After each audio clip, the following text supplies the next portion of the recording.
এই জুসের নাম কি? 3 Idiots। আমি জোর করে যে না আমি পর্দা করব মানে আমি করব। গেস করেন তো কোথায়? আমি বলবো না, আপনারা বছরখানেক আগে ধর্মীয় জীবনধারার দিকে ঝুঁকে সবিজ ছাড়ার ঘোষণা দেন আলোচিত শিশুশিল্পী সিমরান লুবাবা। এরপর থেকে প্রকাশ্যে খুব একটা দেখা না গেলেও সোশ্যাল মিডিয়ায় পর্দা মেনে সক্রিয় ছিলেন তিনি। সম্প্রতি ওমরা পালনের উদ্দেশ্যে সৌদি আরবে যান লুবাবা। মদিনা থেকে মক্কায় যাওয়ার পথে একটি ভিডিও শেয়ার করে দোয়া চান সবার কাছে। এরপর মসজিদ আল কুবা থেকেও ভিডিও পোস্ট করেন, কিন্তু তার পরের একটি পোস্টকে ঘিরেই শুরু হয় মূল আলোচনা। সেই পোস্টে দুটি আত্মা এক কিবলা এমন ইঙ্গিতপূর্ণ বার্তা দিয়ে তিনি জানান আল্লাহ তাকে একজন দিন শেখার সঙ্গী উপহার দিয়েছেন। এই বক্তব্য থেকেই তার বিয়ে নিয়ে গুঞ্জন ছড়িয়ে পড়ে। গুঞ্জন আরও জোরালো হয় চিত্রনায়িকা বর্ষার মন্তব্যে।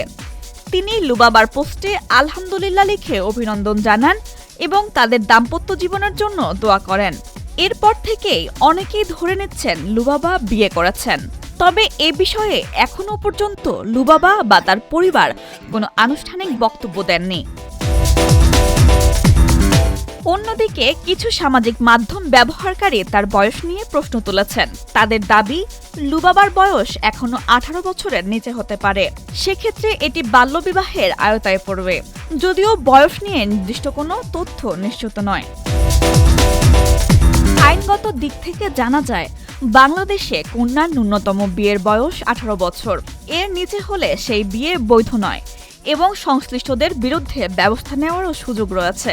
কাজেই বয়স কম জেনেও বিয়ে নিবন্ধন করলে তার লাইসেন্সও বাতিল হতে পারে। এছাড়া কেউ বিদেশে গিয়ে বিয়ে করলেও যদি তিনি বাংলাদেশী নাগরিক হন, তবে দেশের আইনই প্রযোজ্য হবে। বয়স লুকানোর অভিযোগ উঠলে জন্ম নিবন্ধন, শিক্ষাগত সনদসহ বিভিন্ন কাগজপত্র যাচাই করা হতে পারে। সব মিলিয়ে ইঙ্গিতপূর্ণ পোস্ট ও সামাজিক যোগাযোগ মাধ্যমের প্রতিক্রিয়া ঘিরে লুবাবার বিয়ে নিয়ে জোর আলোচনা চলছে। তবে আনুষ্ঠানিকভাবে নিশ্চিত না হওয়ায় বিষয়টি এখনো গুঞ্জন হিসেবেই রয়ে গেছে। ডেস্ক রিপোর্ট, আজকের পত্রিকা।